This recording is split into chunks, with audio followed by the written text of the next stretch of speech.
아멘.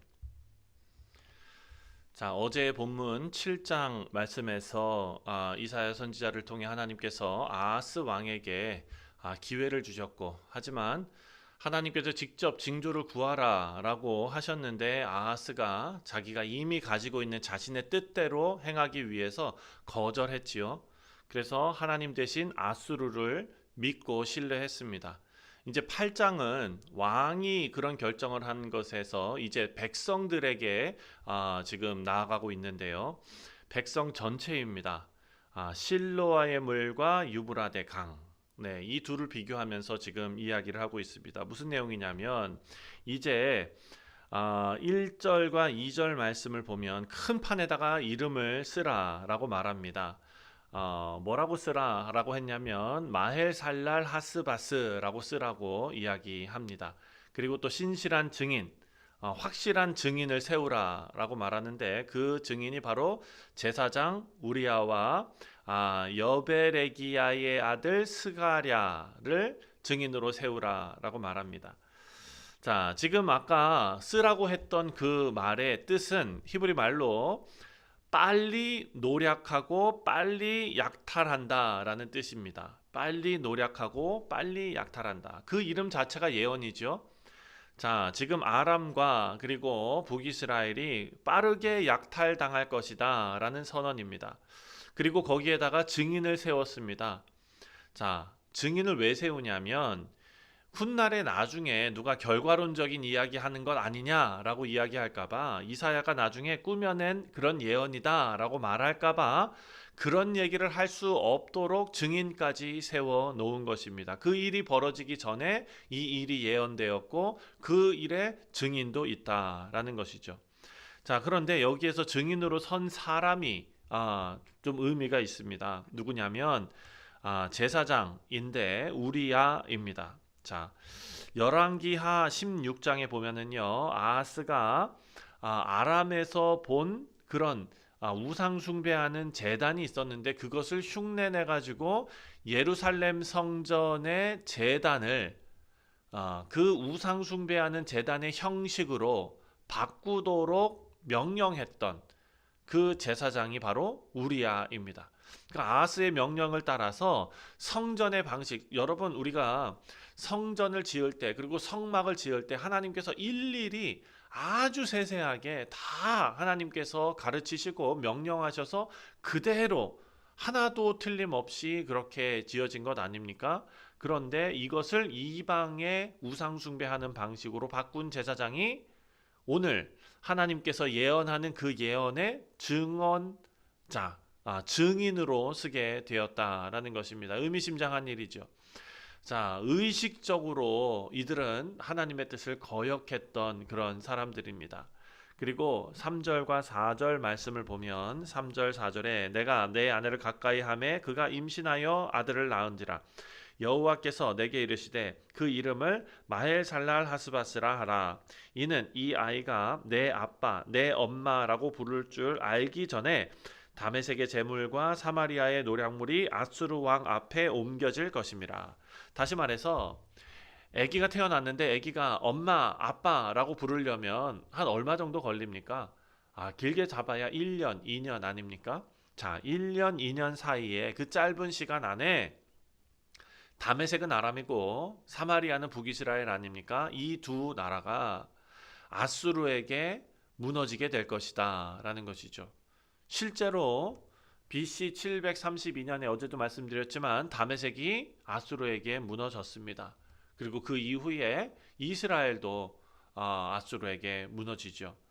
하나님의 말씀이 정확하게 이루어지고 있습니다. 그런데 지금 이 이스라엘 백성들, 유다의 백성들은 하나님의 이런 귀한 뜻과 하나님의 이런 말씀을 마음에 담지 않고 있는 것이 문제입니다. 6절과 7절 말씀을 보면 이들의 마음이 어디에 뺏겨 있는지가 나옵니다.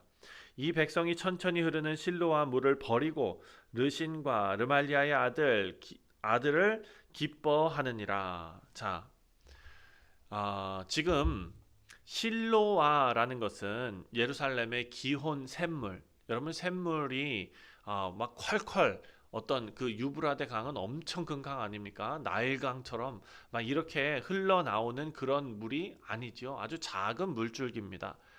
어찌 보면 눈에 띄지도 않고 조용하게 흐릅니다. 그런데 이 물이 예루살렘을 살립니다.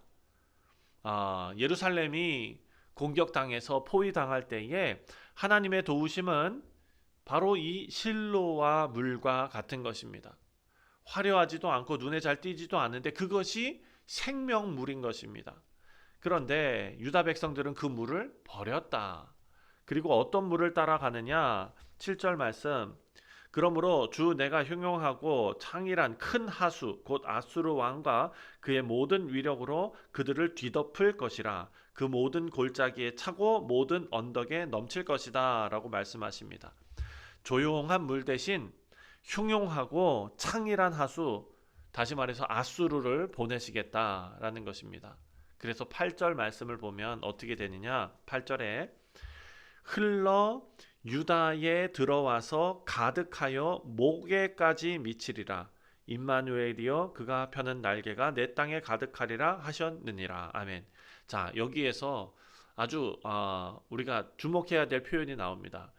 이 아수르가 쳐들어올 것인데 이 흉용한 물이 차 오를 것인데 여러분 물에 빠져 죽는데 물이 차서 목에까지만 찼다라는 것입니다. 자, 목에서 조금만 더 올라오면 입과 코 아닙니까? 입과 코가 물속에 다 잠겨버리면 죽을 수밖에 없습니다. 숨을 못 쉽니다. 그런데 바로 그 직전 목까지 찬다는 것은 완전히 압도되지는 않는다라는 뜻이죠. 아슬아슬하게 살아남는다. 그리고 그 이유가 마지막 구절에 나오는데 어제도 묵상했던 임마누엘입니다. 임마누엘. 왜? 이 땅이 임마누엘의 땅이기 때문에 하나님께서 남겨두시고 또 남은 자들을 하나님께서 또 세워놓으시고 포로로 끌려갔다가도 하나님께서 회복시키시고 사랑하는 성도님들 이 모든 것이 임마누엘의 은혜인 줄 믿습니다. 하나님께서 함께 하시는 땅은 완전히 삼켜지지 않습니다. 9절과 10절 말씀을 보니까 너희 민족들아 함성을 질러 보아라. 그러나 끝에 패망하리라. 너희 먼 나라 백성들아 들을지라. 너희 허리를 동이라. 그러나 끝내 패망하리라. 너희 허리에 띠를 띠라. 그러나 끝내 패망하리라. 너희는 함께 계획하라. 그러나 끝내 이루지 못하리라. 말을 해보아라. 끝내 시행되지 못하리라. 이는 하나님이 우리와 함께 계심이라. 아멘. 사랑하는 성도님들 오늘을 살아갈 수 있는 힘이 바로 이것입니다. 세상이 아무리 우는 사자와 같이 우리를 노릴지라도 우리는 임마누엘 하나님, 그 하나님의 이름, 사랑하는 성도님들 그것으로 우리는 이 세상을 살아갈 수 있습니다. 사실 임마누엘이라는 이 이름이 우리에게는 닻이 될 것입니다. 여러분 다 아시죠? 큰 배가 물에 떠 있습니다. 그러나 해류나 어떤 이런 파도나 이런 데 쓸려서 떠내려가지 않도록 닻을 바닥에 내리지 않습니까? 우리를 이 세상의 조류와 이 세상의 어떤 풍랑에도 흔들리지 않게 지탱해 주시는 것이 바로 임마누엘 하나님이십니다.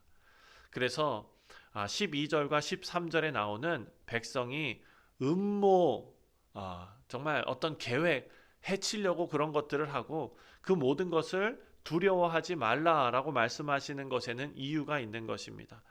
당시 사람들은 주변 강대국의 움직임을 음모로 생각했습니다. 음모를 꾸민다. 그래서 두려움에 사로잡혀 있었습니다. 어떤 나라가 어떻게 움직이는지 누구와 손을 잡는지 예의주시하면서 온 마음이 거기에 쏠려 있는 것입니다. 그런데 하나님께서는 뭐라고 말씀하시느냐? 하나님을 거룩히 여겨라.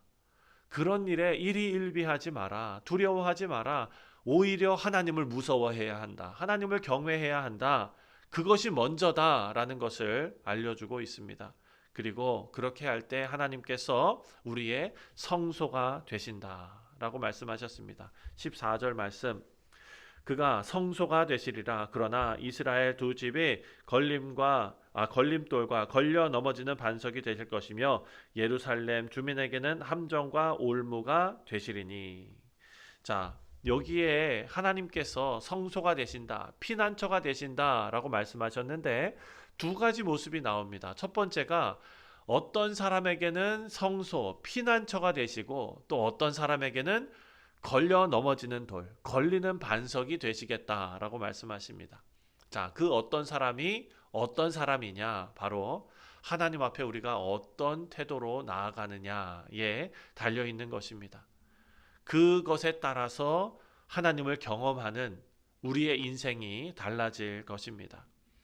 자, 그리고 이제 16절부터 18절 말씀을 보면 하나님의 말씀을 봉함하라라고 말합니다. 이제 하나님의 말씀을 싸매고 봉함하라라고 말하는데 그것은 다시 말해서 하나님의 말씀이 완전하게 이루어짐을 확인하는 것입니다. 이제 도장을 찍는 것입니다. 이것은 하나님의 말씀이다. 나는 하나님의 말씀을 신뢰한다. 이런 뜻이죠. 그래서 17절 말씀을 보면 17절에 이제 야곱의 집에 대하여 얼굴을 가리시는 여호와를 나는 기다리며 그를 바라보리라. 아멘. 자, 하나님께서 얼굴을 가리시는 것 같은 그런 시간을 보낼 때가 있게 될 것인데 그럼에도 불구하고 나는 그를 바라보리라 라고 말합니다. 그리고 18절이 참 감동적인데요. 18절에 보라 나와 및 여호와께서 내게 주신 자녀들이 이스라엘 중에 징조와 예표가 되었나니 이는 시온산에 계신 만군의 여호와께로 말미암은 것이니라. 아멘. 사랑하는 성도님들, 아까 하나님께서 나타나심이 어떻게 작용되느냐? 하나님께서 성소가 되신다 하셨는데 그 성소가 되심, 피난처가 되심, 그리고 이사야는 자신과 그의 자녀들이 그 성소 되신 하나님과 동행하는 그 삶을 살아갈 때 이스라엘 가운데 증거가 될 것이다 라고 말하고 있습니다. 자, 사랑하는 성도님들, 우리가 이런 인생을 살아야겠습니다. 우리의 인생이 모든 사람들에게 증언되는 아름다운 복음이 되시기를 주님의 이름으로 축원드립니다. 하나님의 말씀을 기준으로 삼고 살아간다면 하나님께서 우리에게 성소가 되어 주시고 피난처가 되어 주십니다. 이사야 말씀 8장 마지막 절을 보면 정말 하나님의 말씀을 삶의 기준으로 삼지 않는 그런 모습이 얼마나 황폐한가. 빛이 그 고통으로 말미암아 흑암이 되리라 라고 말했는데 사랑하는 성도님들, 이런 인생이 될 것입니다. 하지만 반대로 하나님의 말씀을 의지하고 그리고 하나님께서 우리에게 임마누엘로 동행하시고 우리의 성소가 되셔서 피난처가 되어주시는 인생을 살아간다면 우리의 인생이 하나님의 영광을 드러내는 도구가 되며 또 하나님의 복된 소식이 증거되는 복음의 메시지가 될 줄 믿습니다. 우리의 인생이 하나님 손에 쓰임받는 아름답고 복된 인생이 되시기를 주님의 이름으로 축원드립니다. 기도하겠습니다.